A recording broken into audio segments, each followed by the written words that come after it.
ഓം ശ്രീ ഗണേശായ നമ. ഓം ശ്രീ ഗണേശ ശാരദാ ഗുരുഭ്യോ നമ. ഓം സദാശിവസമാരംഭാം ശങ്കരാചാര്യമധ്യമാം അസ്മദാചാര്യപര്യന്താം വന്ദേ ഗുരുപരമ്പരാം.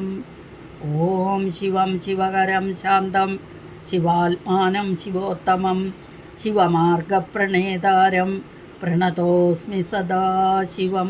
സർവമംഗളമാംഗല്യേ ശിവേ സർവാർത്ഥസാധികേ ശരണ്യേ ത്രംബകേ ഗൗരി നാരായണി നമോസ്തുതേ. ഓം ശ്രീ മഹാദേവ്യൈ നമ. ഓം ശ്രീ ലളിതാംബികായൈ നമ. ഹരി ഓം. ശ്രീ ലളിതാ സഹസ്രനാമ സ്തോത്ര പഠന പരമ്പരയിലേക്ക് എല്ലാവർക്കും സുസ്വാഗതം, സുപ്രഭാതം, ശുഭദിനം നേരുന്നു. കഴിഞ്ഞ ക്ലാസ്സിൽ നമ്മൾ 60 വരെയുള്ള ശ്ലോകങ്ങളാണ് പഠിച്ചത്. ഇന്ന് നമ്മൾക്ക് 61 മുതൽ 65 വരെയുള്ള ശ്ലോകങ്ങൾ പഠിക്കാം. ആദ്യം ശ്ലോകം വായിക്കാം.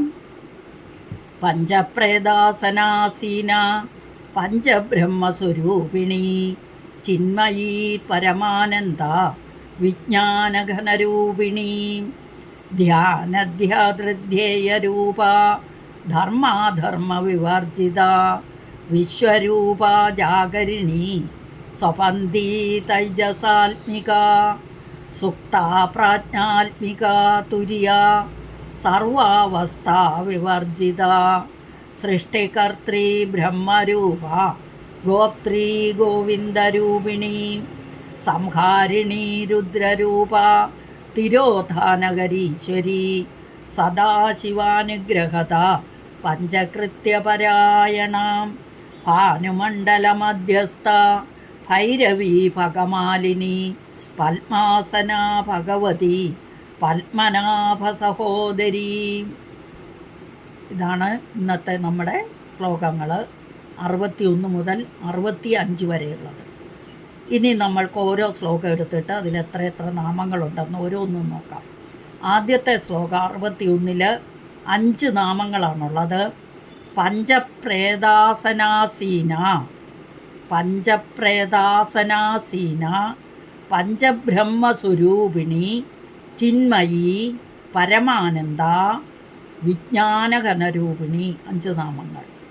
ഇവിടെ പഞ്ചപ്രേതാസനാസീന, പഞ്ചപ്രേതങ്ങളാകുന്ന ആസനത്തിൽ ഇരിക്കുന്നവൾ, അല്ലെങ്കിൽ പഞ്ചപ്രേതങ്ങളാകുന്ന ആസനത്തിൽ സ്ഥിതി ചെയ്യുന്നവൾ, ആസനസ്ഥ. ഇവിടെ ആസീന, പഞ്ചപ്രേത ആസനാസീന, ആസനത്തിൽ ആസ്ഥാനെ ആയിരിക്കുന്നവൾ, ഇരിക്കുന്നവൾ എന്നർത്ഥം. 5 പ്രേതങ്ങളാകുന്ന ആസനത്തിൽ സ്ഥിതി ചെയ്യുന്നവൾ, ആസനത്തിൽ ഇരിക്കുന്നവൾ എന്നർത്ഥം. അപ്പം ഈ 5 പ്രേതങ്ങൾ എന്തൊക്കെയാണ്? പ്രേതം എന്ന് പറഞ്ഞാൽ തന്നെ ജഡം, അതായത് പ്രകർഷേണ ഇതമാണ് പ്രേതം. ഇനി ആ ജഡമാകുന്നത് സത്തില്ലാതെ പോകുമ്പോഴാണ് സത്ത് എന്ന ആത്മാവ്, അതായത് നമ്മളുടെ ആത്മാവ് ഉള്ളപ്പോഴേ നമ്മൾക്ക് അനങ്ങാനും ഇത് ചെയ്യാനും പറ്റും. ദേവി ആ ചിത് സ്വരൂപം, ആ അതിന് പറയുന്നത്, സത്ത് എന്ന് തന്നെയാണ് പറയുക. ആ സത്തില്ലാതെ വരുമ്പോഴാണ് ചത്തുപോവുക എന്ന് നമ്മൾ മലയാളത്തിൽ പറയും. ചത്തുപോയി എന്ന്, അയാൾ ചത്തുപോയി എന്ന് പറഞ്ഞാൽ ആ സത്തുപോയി എന്നാണ്. ആ സത്ത് നമ്മളായിട്ട് മലയാളത്തിൽ ചത്തു എന്നാക്കിയതാണ്.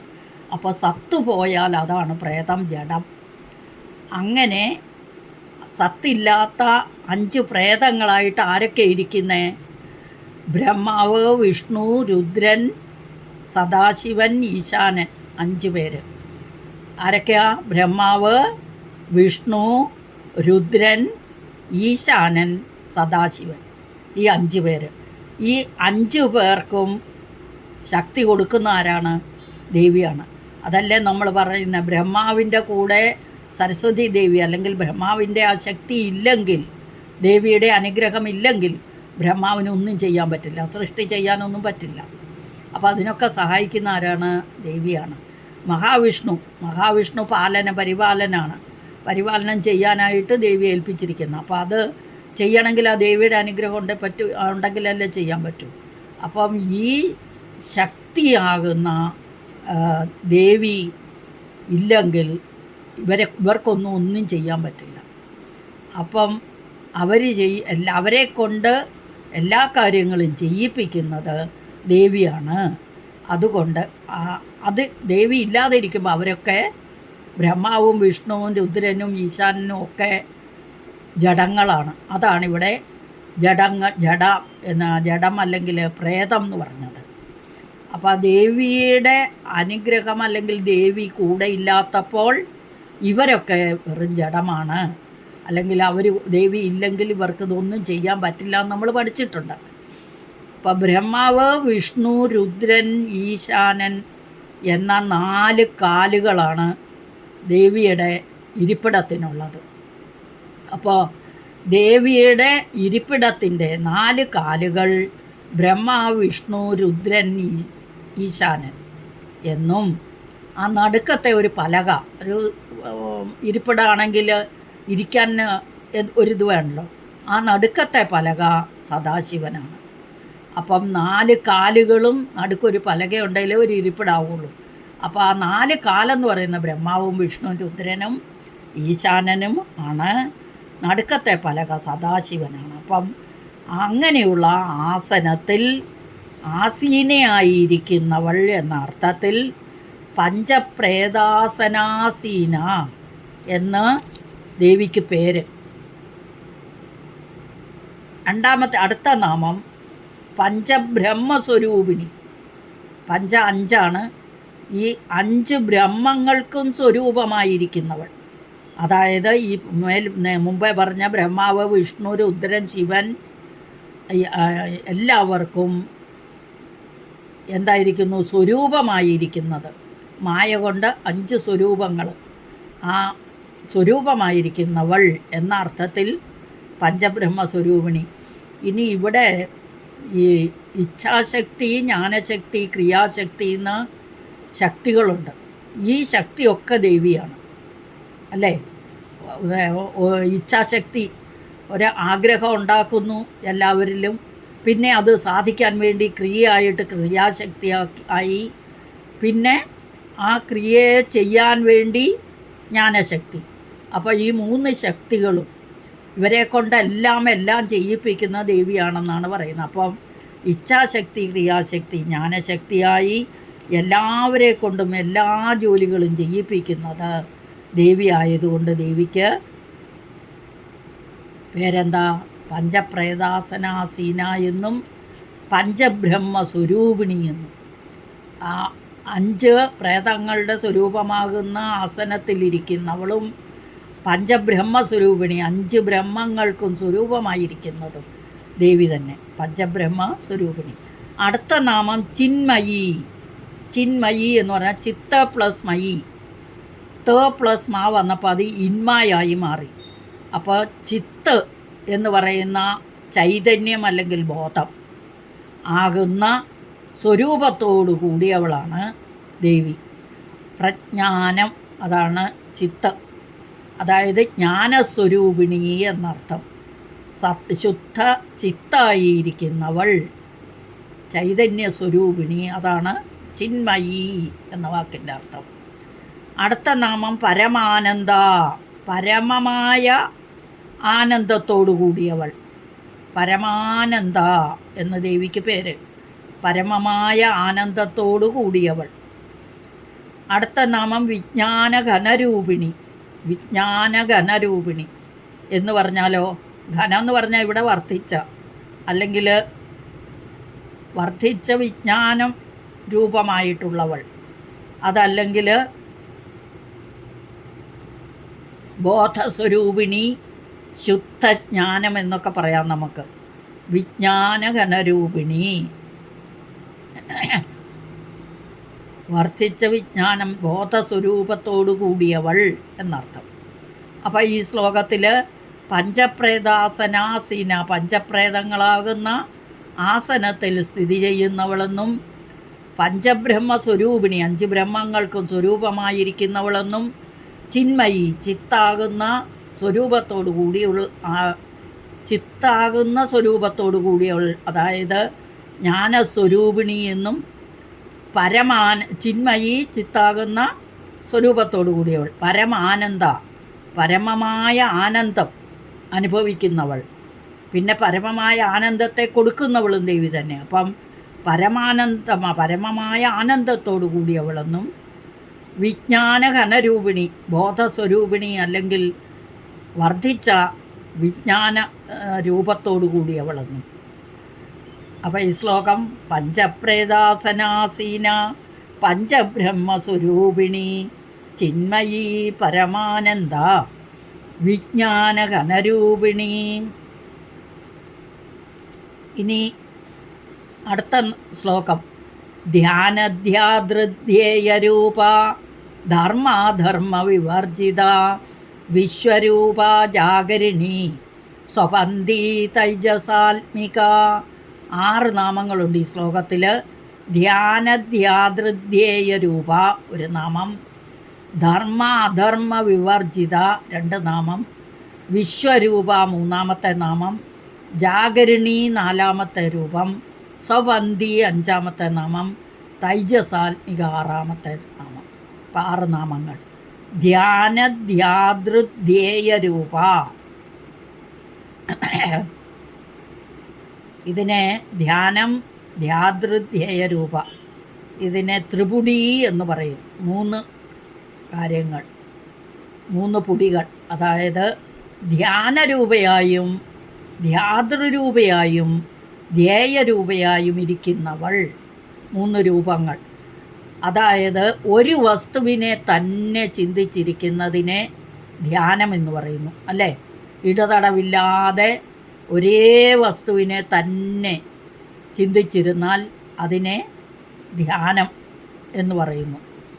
ഇനി ഇളകാതെ അങ്ങനെ ഇരിക്കുന്നതിന്, ആ ധ്യാനിക്കാൻ ശ്രമിക്കുമ്പോൾ ഹൃദയത്തെ ഏകാഗ്രമാക്കി വയ്ക്കുന്ന ആ അവസ്ഥയെ ധാരണ എന്ന് പറയുന്നു.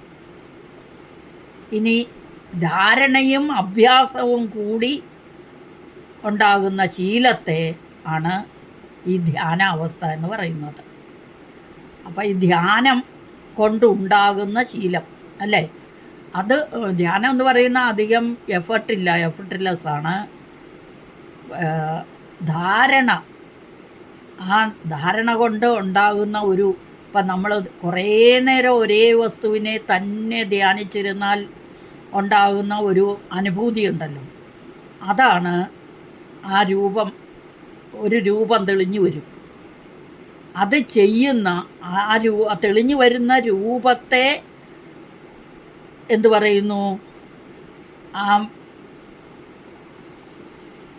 ധ്യാതൃ എന്ന് പറയും. അതായത് ധ്യാതാവ്, ആള്, ആ ധ്യാനം ചെയ്യുന്ന ആള് ധ്യാതാവ്, ചെയ്യുന്ന ആ ക്രിയ ധ്യാതൃ. ഇനി ധ്യാനിക്കപ്പെടാൻ എടുക്കുന്ന ആ വിഷയം അത് ധ്യേയം. അതിനെ ത്രിപുടി എന്നാണ് പറയുക. ധ്യാനം, ധ്യാതാവ്, ധ്യേയം. വിഷയം ധ്യേയവും ധ്യാനിക്കുന്ന ആള് ധ്യാതാവും. ഏകാഗ്രമായി ഇരുന്ന് ഇളകാതെ മനസ്സിനെ ഏകാഗ്രമാക്കി വെച്ച് ഒരു വസ്തുവിനെ തന്നെ ചിന്തിച്ചിരിക്കുന്നതിനെ ധ്യാനമെന്ന് പറയുന്നു. അപ്പം ഇത് 3ഉം ദേവിയാകുന്നു, ത്രിപുടി. അപ്പം നിർവികൽപ്പ സമാധി, അതാണ് ദേവി. ഇനി അഷ്ടാംഗയോഗത്തിൽ നമ്മൾ അഷ്ടാംഗയോഗം പഠിച്ചപ്പോൾ അതിനകത്ത് യമം, നിയമം, ആസനം, പ്രാണായാമം, പ്രത്യാഹാരം, പിന്നെ ധാരണ, ധ്യാനം, സമാധി, ഇങ്ങനെ 8 എണ്ണമാണ് പഠിച്ചത്. അതിൽ 7ാമത്തേതാണ് ഈ ധ്യാനം എന്ന് പറയുന്നത്. അപ്പോൾ ധ്യാനധ്യാതൃധേയ രൂപ, ഇതിൻ്റെ 3ൻ്റെയും ധ്യാനരൂപയായും ധ്യാതൃരൂപയായും ധ്യേയരൂപയുമായിരിക്കുന്നവൾ എന്നർത്ഥം. അടുത്ത നാമം ധർമ്മ അധർമ്മ വിവർജിത. ധർമ്മവും അധർമ്മവും വർജിച്ചിരിക്കുന്നവൾ, അതായത് ഇതിനൊക്കെ അതീതയായിരിക്കുന്നവൾ എന്നർത്ഥം. ധർമ്മ അധർമ്മം, അധർമ്മത്തിന് ഒരു ആകാരം ഇട്ടിട്ടുണ്ട്, അതാണ് അതിൻ്റെ ധർമ്മവും അധർമ്മവും. ധർമ്മ അധർമ്മ വിവർജിത, അതായത് ധർമ്മം, വേദശാസ്ത്രങ്ങൾ ധർമ്മം പറഞ്ഞു തരും. ആചാരങ്ങൾ, നമ്മൾ ശീലിക്കേണ്ടതായ ആചാരങ്ങളെയൊക്കെയാണ് ധർമ്മമെന്നും ശാസ്ത്രങ്ങളെന്നൊക്കെ പറയുന്നത്. അപ്പോൾ ആ ശാസ്ത്രങ്ങളൊക്കെ അറിഞ്ഞ് ആചരിക്കുന്നവർ സജ്ജനങ്ങൾ. ആ സജ്ജനങ്ങൾ ചെയ്യുന്നതിനെ ആശ്രയിക്കുന്നത് ധർമ്മം. അപ്പോൾ ഇതിന് വിരുദ്ധമായിട്ട് ചെയ്യുന്നതൊക്കെ അധർമ്മമാണ്. അതുകൊണ്ട് ധർമ്മ അധർമ്മം ഇതൊക്കെ മനുഷ്യർക്ക് മാത്രമേ ഉള്ളൂ കേട്ടോ. ഇതൊന്നും ദേവിയെ ബാധിക്കുന്നില്ല. ദേവി ഇതിനെല്ലാം അതീതയാണ്. അതുകൊണ്ട് ദേവിയെ ധർമാധർമ്മങ്ങൾ ബാധിക്കുന്നില്ലാത്തതുകൊണ്ട് ധർമാധർമ്മ വിവർജിത എന്ന് പേര് കൊടുത്തു. ഇനി അടുത്തത് വിശ്വരൂപ, വിശ്വം രൂപമായിരിക്കുന്നവൾ. സാങ്കേതിക നാമങ്ങളായ വിശ്വൻ, പ്രാജ്ഞൻ, തൈജസൻ, തുരീയൻ, ഇങ്ങനെ 4 പേരുകൾ ഒരേ ജീവന് ചാർത്തി കൊടുക്കുന്നു അല്ലേ. 4 വേഷങ്ങളാണത്. വിശ്വൻ, പ്രാജ്ഞൻ, തൈജസൻ, തുരീയൻ എന്നൊക്കെ. അതായത് നമ്മളിൽ ഓരോരുത്തർക്കും ജീവതത്വത്തെയാണ് നമ്മൾ ഈശ്വരൻ എന്ന് പറയുന്നത്.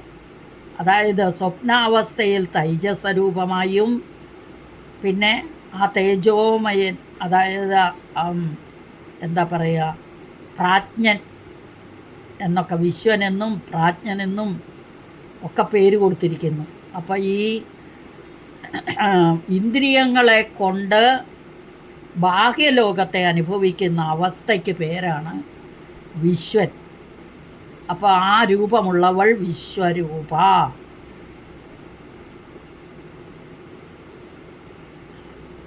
നമ്മൾ ജാഗ്രത അവസ്ഥയിൽ ഇരുന്നു കൊണ്ട് ബാഹ്യലോകത്തെ വിവിധ ഭാവത്തിൽ അനുഭവിക്കുന്ന ആ ഇതിനെയാണ് വിശ്വൻ എന്ന് പറയുന്നത്. ഒന്നും അറിയാത്ത അവസ്ഥ.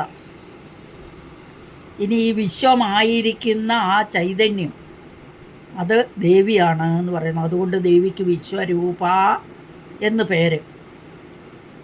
ഇനി പകലും രാത്രിയും സുഷുപ്തിയും ഒക്കെ ഒരു 3 അവസ്ഥയിലൂടെ കടന്നു പോകുന്നുണ്ട് അല്ലേ. ഉണർന്നിരിക്കുന്ന അവസ്ഥ ജാഗ്രത. അപ്പം ജാഗരിണി എന്ന ദേവിക്ക് പേരെങ്ങനെയാണ് വന്നത്? ആ ജാഗ്രത അവസ്ഥയിൽ ഇരിക്കുന്നവൾ, എല്ലാം പ്രവർത്തിക്കുന്നു, ഉണർന്നിരിക്കുന്നവൾ എന്നർത്ഥം. അപ്പം വാസനകളെ കൊണ്ട് ഒരു ലോകം മുഴുവനും പ്രവർത്തിക്കുന്നതിന് സജ്ജമാക്കുന്നു. അപ്പം സുഷുപ്തിയിൽ ഒന്നും അറിയാത്ത അവസ്ഥയാണ്. ജാഗ്രത ആയിരിക്കുമ്പം ഉണർന്നിരിക്കുക എന്നർത്ഥം. അപ്പോൾ അങ്ങനെ ആയിരിക്കുന്നവൾ ജാഗരിണി, ഉണർന്നിരിക്കുന്നവൾ, എല്ലാം പ്രവർത്തിക്കുന്ന അവസ്ഥ, അതാണ് ജാഗരിണി. അടുത്ത നാമം സ്വപന്തി. സ്വപന്തി എന്ന് പറഞ്ഞാൽ സ്വപ്നാവസ്ഥ, സ്വപ്നം കാണുന്നവൾ എന്നർത്ഥം. അടുത്തത് തൈജസാത്മിക. തൈജസ് എന്ന് പറഞ്ഞാൽ സ്വപ്നാവസ്ഥ തന്നെയാണ്. ഈ ജ്ഞാനേന്ദ്രിയമൊക്കെ ഉണർന്നിരിക്കും അന്നേരം. അപ്പം അകത്ത് ഉണർന്നിരിക്കുന്നത് പ്രാജ്ഞൻ, ഒന്നും അറിയാത്ത അവസ്ഥ സുപ്ത അല്ലേ. അപ്പോൾ തൈജസാത്മികയായിരിക്കുന്നവൾ, നമ്മളിലെല്ലാം തൈജസ രൂപമുണ്ട്, തൈജസൻ എന്ന് പറയും. ആ രൂപമായിരിക്കുന്നവൾ ആണ് ജ്ഞാനേന്ദ്രിയം ഉണർന്നിരിക്കുന്നവൾ എന്നും പറയാം, തൈജസാത്മിക. അപ്പോൾ ഈ ശ്ലോകം ധർമാധർമ്മ വിവർജിത, ധർമ്മവും ധ്യാനരൂപ, ധ്യാനരൂപയായും ധാതൃരൂപയായും ധ്യേയരൂപയായും ഇരിക്കുന്നവൾ. ധർമാധർമ്മ വിവർജിത, ധർമ്മവും അധർമ്മവും കൂടാത്തവൾ, ഇല്ലാത്തവൾ, വർജിച്ചവൾ, അതിനൊക്കെ അതീതിയായിരിക്കുന്നവൾ. വിശ്വരൂപ, വിശ്വൻ, പ്രാജ്ഞൻ, തൈജസൻ, തുരീയൻ എന്നിങ്ങനെ 4 പേരുകൾ ഒരേ ജീവന് ചാർത്തിക്കൊടുക്കുന്ന ആ വേഷം എല്ലാം വിശ്വരൂപ. ഇനി ജാഗരണി, ജാഗ്രത, ജാഗരണിയായിരിക്കുന്നവൾ, ഉണർന്നിരിക്കുന്നവൾ എന്നർത്ഥം. സ്വപന്തി, സ്വപ്നാവസ്ഥ, സ്വപ്നം കാണുന്നവൾ എന്നർത്ഥം. തൈജസാത്മിക, തൈജസാത്മികയായിരിക്കുന്നവൾ, തൈജസ ആത്മാവായി ഇരിക്കുന്നവൾ തൈജസാത്മിക. ഇനി ഈ ശ്ലോകം ധ്യാനധ്യാതൃധ്യേയ രൂപ, ധർമാധർമ്മ വിവർജിത, വിശ്വരൂപ, ജാഗരണി, സ്വപന്തി, തൈജസാത്മിക. അടുത്ത ശ്ലോകം സുപ്ത, പ്രാജ്ഞാത്മിക, തുര്യ, സർവാവസ്ഥാ വിവർജിത, സൃഷ്ടികർत्री, ബ്രഹ്മരൂപ, ഗോത്രീ, ഗോവിന്ദരൂപിണി. 8 നാമങ്ങൾ. സുപ്ത ആദ്യത്തെ നാമം, സുഷുപ്തിയിലിരിക്കുന്നവൾ, അതായത് ഒന്നും അറിയാത്ത അവസ്ഥ. അപ്പം ഈ 8 നാമങ്ങൾ ഒന്നിനോട് ബന്ധപ്പെട്ട് കിടക്കുന്നു.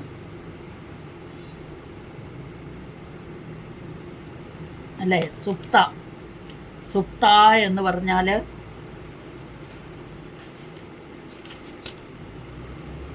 സുഷുപ്തിയിലിരിക്കുന്നവൾ എന്നർത്ഥം. ഒന്നും അറിയാത്ത അവസ്ഥയിലിരിക്കുന്നവൾ. ഒരു നടൻ എങ്ങനെയാണോ 3 വേഷങ്ങൾ കിട്ടുന്നത്, അതേപോലെയാണിത്. പ്രാജ്ഞൻ, തുര്യൻ എന്നൊക്കെ പറഞ്ഞ. അപ്പോൾ ഇവിടെ പ്രാജ്ഞാത്മിക എന്നടുത്ത നാമം. സുപ്ത എന്ന് പറഞ്ഞാൽ ഒന്നും അറിയാത്ത അവസ്ഥയുള്ളവൾ. പ്രാജ്ഞാത്മിക എന്ന് പറഞ്ഞാൽ പ്രകർഷേണ ജ്ഞാനിയായവൾ, ഉള്ളിൽ ബോധമുണ്ട്. നമ്മളൊക്കെ ഉറങ്ങുമ്പം നമ്മൾ പറയും രാവിലെ എഴുന്നേറ്റ് വരും നല്ലതുപോലെ ഉറങ്ങിയെന്ന്, ഒന്നും അറിയാതെ. ഇവിടെ സുഷുപ്തി, പ്രകർഷേണ ജ്ഞാനിയായവൾ എന്ന അർത്ഥം പ്രാജ്ഞാത്മിക. ഇനി തുര്യ എന്നൊരവസ്ഥ, അതായത് സമാധി. സുപ്ത, സുഷുപ്തി, തുര്യ, 3 അവസ്ഥയാണ്. അപ്പം ഈ തുര്യ എന്ന് പറഞ്ഞാൽ ഈ 3 അവസ്ഥയ്ക്കും അതീതയായിരിക്കുന്നവളാണ് തുര്യ. ഇനി അടുത്ത നാമം പറയുന്നു സർവ അവസ്ഥാ വിവർജിത, എല്ലാ അവസ്ഥകളെയും വർജിച്ചിരിക്കുന്നവൾ എന്ന്. സർവ അവസ്ഥാ വിവർജിത, എല്ലാ അവസ്ഥകളെയും വർജിച്ചിരിക്കുന്നവൾ, അത് ദേവിയാണ്.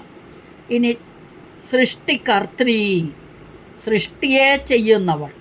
കർത്തൃ എന്ന് പറഞ്ഞാൽ ചെയ്യുന്ന. അപ്പം സൃഷ്ടിയെ പ്രപഞ്ച സൃഷ്ടിയെ ചെയ്യുന്നവൾ എന്ന അർത്ഥത്തിൽ സൃഷ്ടികർत्री എന്ന്. അടുത്ത നാമം ബ്രഹ്മരൂപ,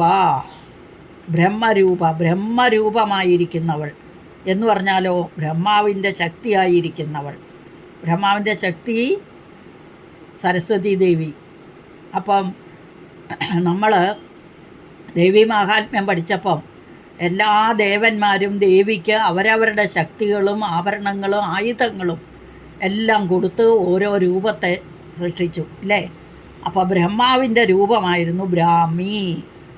അപ്പോൾ ആ ബ്രാഹ്മി, ബ്രഹ്മാണി എന്നൊക്കെ പേരും കൊടുത്തു. ആ രൂപത്തെയാണ് ബ്രഹ്മരൂപ.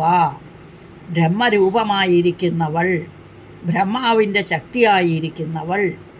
അതായത് ബ്രഹ്മാവിന് സൃഷ്ടി നടത്തണമെങ്കിൽ സഹായിക്കുന്ന ശക്തി, അത് ദേവിയാണ്. അതുകൊണ്ട് ബ്രഹ്മരൂപ എന്ന് ദേവിക്ക് പേര്. അടുത്തത് ഗോപ്ത്രീ.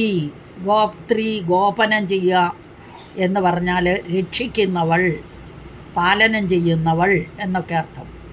അപ്പോൾ ഇവിടെ ഗോപ്ത്രീ എന്ന് പറഞ്ഞാൽ ഗോപനം ചെയ്യുന്നവൾ, രക്ഷിക്കുന്നവൾ എന്നർത്ഥം.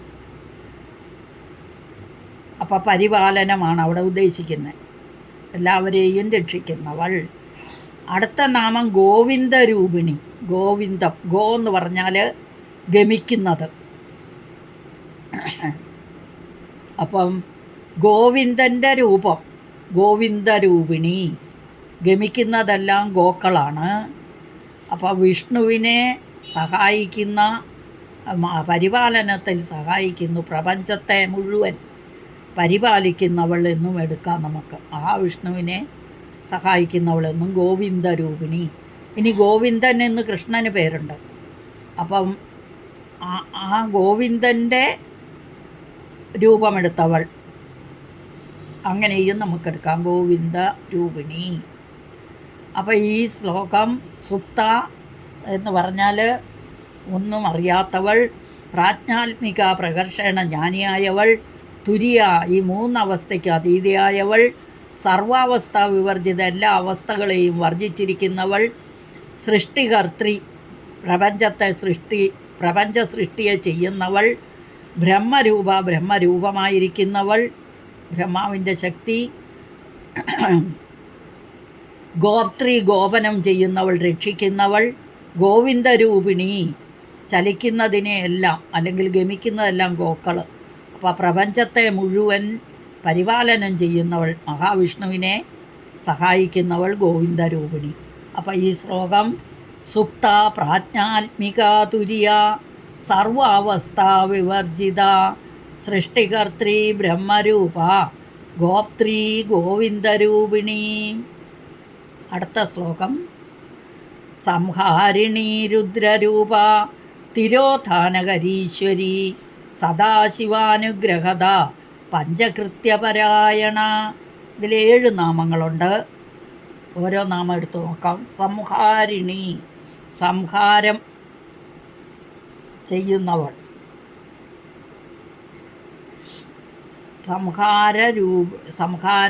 അതായത് സംഹാരം എന്ന ക്രിയ ചെയ്യാൻ, സംഹാരം എന്ന ക്രിയയെ ചെയ്യുന്നവളെന്നും, സംഹാരം എന്ന് പറയുമ്പോൾ മാറ്റം, പ്രളയം എന്നൊക്കെ അർത്ഥമുണ്ട്, ഇല്ലാതെയാക്കുന്നവൾ. അപ്പോൾ എല്ലാ പ്രളയ സമയത്ത് എല്ലാത്തിനെയും സംഹരിക്കുന്നതും ദേവി തന്നെയാണ്. രുദ്രനാണ് സംഹാരം ചെയ്യുന്നതെങ്കിലും അതിന് രുദ്രനെ സഹായിക്കുന്ന ദേവിയാണ്. അതുകൊണ്ട് സംഹാരിണി എന്നും ദേവിക്ക് പേരുണ്ട്. ഇനി അടുത്തത് രുദ്രരൂപ, രുദ്രൻ്റെ രൂപമായിരിക്കുന്നവൾ, മഹേശ്വരൻ്റെ രൂപമായിരിക്കുന്നവൾ മാഹേശ്വരി. അതുപോലെ രുദ്രൻ്റെ രൂപമായിരിക്കുന്നവൾ രുദ്രരൂപ. ഈ രുദ് എന്ന് പറഞ്ഞാൽ കരയുക എന്നർത്ഥം. അതായത് സംഹാരം നല്ല കാര്യമല്ലല്ലോ, അപ്പോൾ കരയിപ്പിക്കുന്നവൾ എന്നും ഒരർത്ഥമുണ്ട്. സംഹാരിണി, രുദ്രരൂപ എന്നൊക്കെ പറഞ്ഞു. അപ്പോൾ രുദ്രരൂപ എന്ന് പറഞ്ഞാൽ രുദ്രൻ്റെ രൂപമായിരിക്കുന്നവളെന്നും കരയിപ്പിക്കുന്നവളെന്നും സംഹാരത്തെ ചെയ്യുന്നവളെന്നും ഒക്കെ അർത്ഥം. അടുത്ത നാമം തിരോധാനകരി. തിരോധാനകരി അതായത് ഒന്നും കാണാതാകുന്ന അവസ്ഥയെ ചെയ്യുന്നവൾ, അതായത് അവ്യക്താവസ്ഥയെ ചെയ്യുന്നവൾ. ബ്രഹ്മപ്രളയകാലത്ത് ഒന്നുമില്ലാതെയാവും, എല്ലാം തിരോധാനം ചെയ്യും, തന്നിലേക്ക് തന്നെ അടക്കും. അത് ചെയ്യുന്നത് ദേവിയാണ്. അതുകൊണ്ട് തിരോധാനകരി എന്ന ദേവിക്ക് പേര്. അടുത്ത നാമം ഈശ്വരി. അത് നമ്മൾ 2 നാമമായിട്ട് എടുത്തിരിക്കുന്നു. ചിലരൊക്കെ തിരോധാനകരി ഈശ്വരി എന്ന് ഒരു നാമമായിട്ട് വ്യാഖ്യാനിക്കും. നമ്മളിവിടെ 2ആയിട്ട് വ്യാഖ്യാനിക്കുന്നു. ഈശ്വരി, ഈശിക്കുന്നതിൽ വരൻ ഈശ്വരൻ, ഈശിക്കുന്നതിൽ ശ്രേഷ്ഠ ഈശ്വരി. വരൻ്റെ സ്ത്രീലിംഗം, അതിൻ്റെ ഈശ്വരൻ്റെ സ്ത്രീലിംഗം ഈശ്വരി. ഇനി അതാണ് ഈശ്വരൻ്റെ ശക്തിയായിരിക്കുന്നവൾ ഈശ്വരി. സദാശിവ, സദാശിവനിലെ ശക്തിയായിരിക്കുന്നവൾ. സദാശിവൻ ആരാണ്? മഹാദേവൻ തന്നെ. അപ്പോൾ സദാശിവ, സദാശിവനിലെ ശക്തിയായിരിക്കുന്നവൾ. അനുഗ്രഹത, എന്ന് പറഞ്ഞാൽ ദാനം ചെയ്യുന്നു. അപ്പം എല്ലാവർക്കും അനുഗ്രഹത്തെ ദാനം ചെയ്യുന്നവളെന്നും എല്ലാവരെയും അനുഗ്രഹിക്കുന്നവളെന്നൊക്കെ അർത്ഥം. അനുഗ്രഹത. ഇനി പഞ്ചകൃത്യപരായണ, 5 കൃത്യങ്ങളെയും പോഷിപ്പിക്കുന്നവൾ. 5 കൃത്യങ്ങളെയും പരായണ എന്ന് പറഞ്ഞാൽ തൽപര എന്നർത്ഥം. അപ്പം പോഷിപ്പിക്കുന്നതിൽ തൽപരയായവൾ. 5 പേരുടെയും കാര്യങ്ങളിൽ സഹായിക്കുന്നതിൽ തൽപരയായിരിക്കുന്നവൾ. പഞ്ചകൃത്യപരായണ, 5 കൃത്യങ്ങളെയും ചെയ്യിപ്പിക്കുന്നവളെന്നും 5 പേരുടെയും കാര്യങ്ങളിൽ സഹായിക്കുന്നവളെന്നും പോഷിപ്പിക്കുന്നവളെന്നും ഒക്കെ അർത്ഥം. അപ്പോൾ ഇതിൽ സംഹാരിണി, സംഹാരമെന്ന ക്രിയ ചെയ്യുന്നവൾ, രുദ്രരൂപ, രുദ്രൻ്റെ രൂപമായിരിക്കുന്നവൾ അല്ലെങ്കിൽ സംഹാരത്തെ ചെയ്യുന്നവളെന്നും കരയിപ്പിക്കുന്നവളെന്നും ഒക്കെ അർത്ഥം. അടുത്ത നാമം തിരോധാനകരീശ്വരി. തിരോധാനകരി, അവ്യക്ത അവസ്ഥയെ ചെയ്യുന്നവൾ. കരി എന്ന് പറഞ്ഞാൽ ക്രിയയെ ചെയ്യുന്നവൾ. അപ്പം അവ്യക്ത അവസ്ഥയെ ചെയ്യുന്നവൾ, ഒന്നും കാണാതാകുന്ന അവസ്ഥ, ബ്രഹ്മപ്രളയം, അതിനെ ചെയ്യുന്നവൾ. ഈശ്വരി, ഈശ്വരൻ്റെ ശക്തിയായിരിക്കുന്നവൾ. സദാശിവ, സദാശിവനിലെ ശക്തിയായിരിക്കുന്നവൾ. അനുഗ്രഹത, ഇവിടെയൊക്കെ ഈശ്വരീ, ഈ കാരം മസ്റ്റാണ്. സദാശിവ എന്നുള്ളതിൻ്റെ ആകാരം. അനുഗ്രഹത, എല്ലാവരെയും അനുഗ്രഹിക്കുന്നവൾ. പഞ്ചകൃത്യപരായണ, 5 കൃത്യങ്ങളെയും പോഷിപ്പിക്കുന്നവൾ, അല്ലെങ്കിൽ 5 പേരുടെയും കൃത്യങ്ങളിൽ സഹായിക്കുന്നവൾ എന്നൊക്കെ അർത്ഥം. സംഹാരിണീ രുദ്രരൂപ തിരോധാനകരീശ്വരി സദാശിവാനുഗ്രഹത പഞ്ചകൃത്യപരായണ. 65-ാമത്തെ ശ്ലോകം. ഭാനുമണ്ഡലമധ്യസ്ഥ ഭൈരവീ ഭഗമാലിനി പത്മാസനാ ഭഗവതി പത്മനാഭ സഹോദരി. ഇതിൽ 6 നാമങ്ങളുണ്ട്. 6 നാമങ്ങൾ. മറ്റേതിൽ കഴിഞ്ഞ ശ്ലോകത്തിൽ 64-ാമത്തെ ശ്ലോകത്തിൽ 7 നാമമായിരുന്നു. ഇവിടെ 6 നാമങ്ങൾ. ഭാനുമണ്ഡല മധ്യസ്ഥ ഭൈരവി ഭഗമാലിനി പത്മാസന ഭഗവതി പത്മനാഭ സഹോദരി. ആദ്യത്തെ നാമം ഭാനുമണ്ഡല മധ്യസ്ഥ. ഭാനു സൂര്യനാണ്. സൂര്യമണ്ഡലത്തിൻ്റെ മധ്യത്തിൽ സ്ഥിതി ചെയ്യുന്നവൾ എന്നർത്ഥം. സൂര്യചന്ദ്രവന്യകളുടെയൊക്കെ മധ്യത്തിൽ സ്ഥിതി ചെയ്യുന്നവൾ എന്നാണ് ദേവി. അതുകൊണ്ട് ഇവിടെ ഭാനുമണ്ഡല മധ്യസ്ഥ എന്ന് പറഞ്ഞാൽ സൂര്യമണ്ഡലത്തിൻ്റെ മധ്യത്തിൽ സ്ഥിതി ചെയ്യുന്നവൾ എന്ന് അർത്ഥം. അടുത്ത നാമം ഭൈരവി. ഭൈരവൻ എന്ന വാക്കിൻ്റെ അർത്ഥം തന്നെ ഭയങ്കര രൂപം, അതായത് ഭൈരവൻ്റെ ഭാര്യ. അതുകൊണ്ട് ഭൈരവി. ഇനി ആ ശ്മശാനത്തിൽ നൃത്തം ചെയ്യുന്ന ആ ശിവൻ്റെ പത്നി ആയതുകൊണ്ടും അതാണ് താണ്ഡവം ചെയ്യുന്ന ഭൈരവൻ്റെ ഭാര്യ. ഭൈരവി, ഭൈരവൻ്റെ ഭാര്യ. ഭൈരവ ക്ഷേത്രങ്ങളൊക്കെ ഉണ്ട്. ശിവാംശം തന്നെ ഭൈരവൻ. ഇനി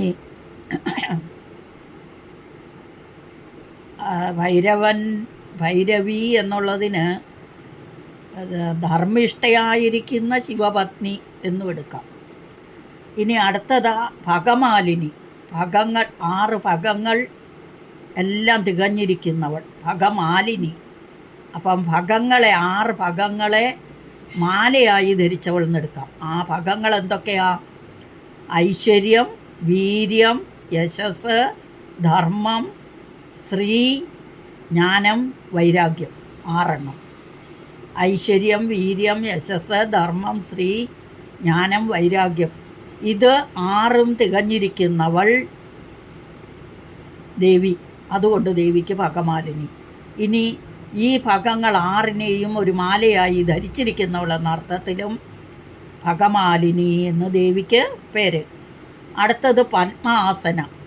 പത്മ ആസനയാക്കിയിരിക്കുന്നവൾ, അല്ലെങ്കിൽ പത്മം എന്ന ആസനത്തിലിരിക്കുന്നവൾ, പത്മത്തിലിരിക്കുന്നവൾ. താമരയിൽ സരസ്വതി ദേവിയും ലക്ഷ്മി ദേവിയും താമരയിലിരിക്കുന്നുണ്ട്. അവർ 2 പേരും പത്മം ആസനമാക്കിയവൾ. അടുത്ത നാമം ഭഗവതി. ഭഗവതി എന്ന് പറഞ്ഞാൽ ഭഗങ്ങളോട് കൂടിയവൾ, എല്ലാം തികഞ്ഞവളെന്നർത്ഥം. സർവജ്ഞ, എല്ലാം അറിയുന്നവൾ എന്നൊക്കെ അർത്ഥം ഭഗവതി. ഭഗങ്ങളെല്ലാം തികഞ്ഞവൾ. ഇനി പത്മനാഭ സഹോദരി, പത്മനാഭൻ്റെ സഹോദരിയായവൾ. പത്മം നാഭിയിലുള്ളവൻ പത്മനാഭൻ. ആരാത്? മഹാവിഷ്ണു, നാരായണൻ. അപ്പം ആ പത്മനാഭൻ്റെ സഹോദരി. നമ്മൾ നന്ദഗോപർക്കും യശോദയ്ക്കും നന്ദ എന്ന് പറഞ്ഞൊരു കുട്ടി ജനിച്ചു അല്ലേ? അതായത് കംസൻ കൃഷ്ണനെ ദേവകിയുടെ 8ാമത്തെ പുത്രൻ തന്നെ വധിക്കുമെന്ന് പറഞ്ഞ് പേടിച്ചിട്ട് ദേവകിക്കുണ്ടായ 7 മക്കളെയും എല്ലാ മക്കളെയും കൊന്നുകളയും. അപ്പോൾ 8ാമത് ജനിച്ചത് ഒരു പെൺകുട്ടിയായിരുന്നു. ആ പെൺകുട്ടി ജനിച്ചത് കൃഷ്ണൻ തന്നെ. ആ കൃഷ്ണനെ വസുദേവരെടുത്തു കൊണ്ടുപോയി നന്ദഗോപർക്കും യശോദയ്ക്കും അതേസമയം ഒരു പെൺകുട്ടി ജനിച്ചിരുന്നു. ആ പെൺകുട്ടിയെ കൊണ്ടുവന്ന് ഇവിടെ കിടത്തിയിട്ട് കൃഷ്ണനെ അവിടെ യശോദയുടെ മുമ്പിൽ കൊണ്ട് കിടത്തി. അപ്പോൾ ആ യശോദയ്ക്കും നന്ദഗോപർക്കും ജനിച്ച ആ കുട്ടി അതാണല്ലോ കംസന് കല്ലിലടിക്കാൻ നോക്കിയപ്പോൾ മേളിലോട്ട് പൊങ്ങിപ്പോയത്. എന്നിട്ട് അശരീരി വന്നില്ലേ, അരേ ദുരാചാര നിർശംസ ഹംസ എന്ന് പറഞ്ഞിട്ട് നിന്നെ കൊല്ലാൻ ജനിച്ചവൻ ഭൂമിയിൽ ജീവിച്ചിരിപ്പുണ്ട്, പോയി തെരഞ്ഞു കണ്ടുകൊള്ളുക എന്ന് പറഞ്ഞു ആ ദേവി. ആ ദേവിയുടെ പേരാണ് നന്ദ. ആ ദേവി അത് ഭഗവാന്റെ സഹോദരി അല്ലേ? ഭഗവാൻ യശോദയുടെ മകനാകുന്നു കൃഷ്ണനെങ്കിൽ യശോദയുടെ മകള് നന്ദ സഹോദരിയാണ്. അങ്ങനെ പത്മനാഭ സഹോദരി എന്ന പേര്. ദേവി മഹാത്മ്യത്തിൽ പറയുന്നുണ്ട്, രഹസ്യത്രയത്തിൽ മഹാസരസ്വതിയിൽ നിന്നും ഗൗരിയും വിഷ്ണുവും ഉണ്ടായിരുന്നു. അങ്ങനെ നോക്കുമ്പോഴും ഗൗരി മഹാവിഷ്ണുവിൻ്റെ സഹോദരിയാണ് അല്ലേ? പലയിടത്തും പറയുന്നുണ്ട് ഭഗവാൻ തൻ്റെ സഹോദരിയാണ് ഗൗരി എന്ന്. ദേവി പാർവതി ദേവി പറയുന്നുണ്ട്. അപ്പം ആ പത്മനാഭൻ്റെ സഹോദരിയായവൾ എന്നർത്ഥം. അപ്പോൾ ഈ ശ്ലോകം ഭാനുമണ്ഡല മധ്യസ്ഥ സൂര്യമണ്ഡലത്തിൽ സ്ഥിതി ചെയ്യുന്നവൾ, ഭൈരവി ഭൈരവൻ്റെ പത്നിയായവൾ, ഭഗമാലിനി ഭഗങ്ങളെല്ലാം മാലയായി ധരിച്ചവൾ, പത്മാസന പത്മത്തിൽ ആസനയായിരിക്കുന്നവൾ, ഭഗവതി ഭഗങ്ങളെല്ലാം തികഞ്ഞവൾ, പത്മനാഭ സഹോദരി പത്മനാഭൻ്റെ സഹോദരിയായവൾ. അപ്പോൾ ഈ ശ്ലോകം ഭാനുമണ്ഡല മധ്യസ്ഥ ഭൈരവി ഭഗമാലിനി പത്മാസന ഭഗവതി പത്മനാഭ സഹോദരി. ഇനി നമ്മൾക്ക് ശ്ലോകങ്ങളെല്ലാം 61 മുതൽ 65 വരെയുള്ള ശ്ലോകങ്ങൾ ഒന്നുകൂടെ വായിക്കാം.